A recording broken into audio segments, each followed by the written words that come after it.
Très content d'avoir avec nous aujourd'hui Christopher Skeete. Christopher, ministre délégué à l'économie, donc il travaille très près avec M. Fitzgibbon, ministre responsable de la lutte contre le racisme, ministre responsable de la région de Laval. Il n'y avait pas assez de ministères pour lui donner tellement il est bon.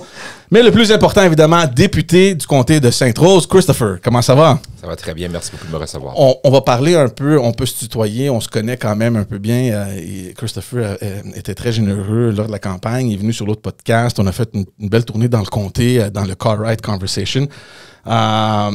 Puis je me rappelle, d'ailleurs, Christopher, avant qu'on commence, juste après cet épisode-là, je t'avais dit, regarde, une fois que vous rentrez au gouvernement, parce que c'était quand même évident,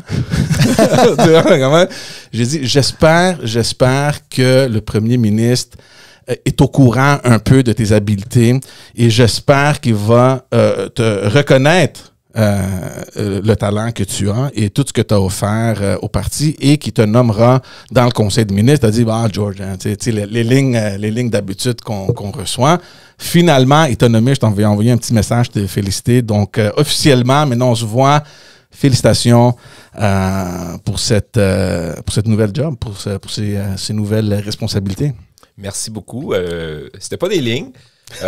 Moi, je suis une personne qui était et qui est heureux juste d'être là. Les gens ne réalisent pas à quel point c'est un privilège même quand je pense d'où je viens, de juste être dans la conversation, d'être député, pour moi, c'est très spécial. La confiance du premier ministre en tant que ministre, c'est sûr que c'est apprécié, mais je vis pas pour ça. Il y a certaines personnes, je peux penser que c'est une ambition, mais pour moi, mon ambition, c'était de faire de la politique et de pouvoir vivre à faire ça, et je le réalisais déjà. Donc, mais oui, ça a été une surprise, mais aussi une belle tape dans le dos. Là, je sais parce que pour en avoir côtoyé plusieurs ministres, puis Salim surtout, évidemment, il a travaillé dans plusieurs cabinets, on sait que du jour au lendemain, c'est une nouvelle réalité. Hein? Ton monde change complètement. Comment tu as vécu là? Tu sais, l'appel qui rentre, Christopher, on t'envoie un char ou viens à Québec ou je sais pas trop où. Puis souvent, c'est secret dans un hôtel ou des choses comme ça.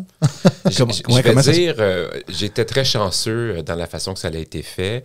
Je cacherai pas qu'il y avait beaucoup de personnes dans le cabinet du premier ministre avec qui j'avais collaboré dans mon rôle de responsable avec les Québécois d'expression anglaise, qui m'ont vu aller pendant 4 années, qui m'ont vu travailler très fort. Et j'avais beaucoup d'alliés dans le cabinet du premier ministre qui travaillaient très fort à faire valoir cette contribution-là. Et une de ces personnes-là, je ne vais pas le nommer parce que je veux pas non plus lui mettre de la pression, mais il a travaillé très fort pour moi et quand j'ai reçu l'appel, mais il avait insisté que ce soit lui qui fasse l'appel. Donc, moi, j'étais allé déjeuner avec des collègues. Il était rendu à 12h30, 1h, je pense. On avait fini de bruncher. On a eu un super brunch au Fairmont, puis j'ai dit, garde, la vie est belle, on est élus, on est 90, je m'en vais chez nous. Et je me suis changé, j'étais en pyjama et j'écoutais Star Trek. Et quand je me suis changé, je me suis dit, garde, on va écouter du Deep Space Nine, on va s'asseoir, puis la mission continue. Good. Et à peine changé, à peine l'émission débutée, je reçois un appel et c'est mon ami qui me dit « j'ai le privilège et l'honneur de vous convier à une rencontre avec le premier ministre. » Et là, j'étais toute fébrile, bien sûr, et je me suis changé à nouveau. Et je suis parti à cette rencontre-là. Et encore une fois, il m'attendait. Il m'attendait à l'entrée et il disait « j'ai demandé à t'escorter, donc je tenais vraiment à t'escorter. » Donc pour moi, ça a été un beau moment d'avoir un ami près de moi durant ce moment-là important. Ah, c'est bon ça. C'est bon, puis en plus, dans la vie d'un politicien, c'est des moments marquants.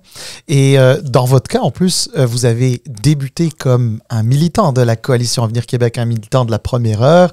Vous avez connu donc un peu les instances militantes. Vous vous êtes présenté 2 fois auparavant avant de vous faire élire la première fois en 2018. Puis, vous avez eu des fonctions importantes puisque vous avez été quand même l'adjoint parlementaire du premier ministre. Donc, c'est une marque de confiance importante. Vous avez pu vous démarquer ainsi.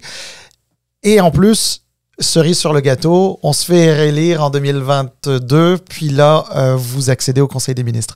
Alors, dites-nous un peu, parce que vous disiez que ce qui vous intéressait, c'était de faire la politique.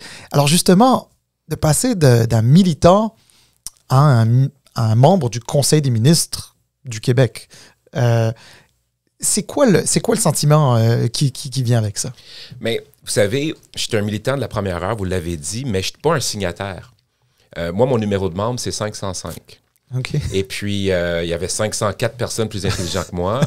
Et puis, je me souviendrai toujours, j'étais à la Chambre de commerce en tant qu'administrateur, jeune administrateur, et quand M. Legault se promenait dans ses tournées, il parlait d'un nouveau Québec, de relancer le Québec, et je me souviendrai toujours de ce moment-là, j'ai dit, ce gars-là va être premier ministre. Et donc, rapidement, j'étais à l'ADQ à l'époque, un membre pas très actif, mais quand même un peu actif.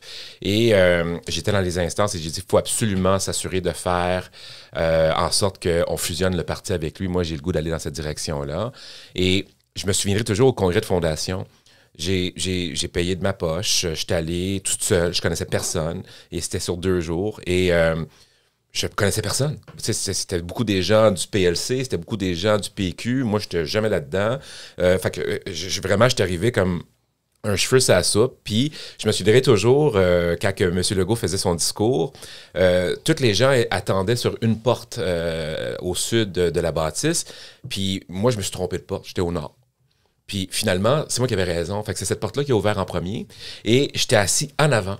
Et j'écoutais le premier ministre faire son premier discours au congrès de fondation et j'étais en avant avec des petites ballons. Puis il me regardait, je le regardais, j'étais sur la première rangée et je me souviendrai toujours, je le voyais que, tu sais, quand on fait un discours, on focus sur une personne et j'étais cette personne sur qui il focusait et je l'encourageais à applaudir et dire que j'étais avec lui. Et cette soirée-là, durant le cocktail, je l'ai rencontré pour la première fois, je lui ai serré la main. Et à l'époque, M. Legault disait, je vais faire de la politique pour 10 ans pour transformer le Québec. Et je lui ai serré la main, je lui ai dit, à ce moment-là, vous êtes en politique pour 10 ans, M. Legault, je vais être avec vous. Et ben là, l'histoire est, par la suite, j'étais directeur de campagne pour le candidat dans Sainte-Rose. On m'a demandé de me présenter en 2012 dans Vimont, je l'ai fait. Et après ça, 2014 dans Fabre.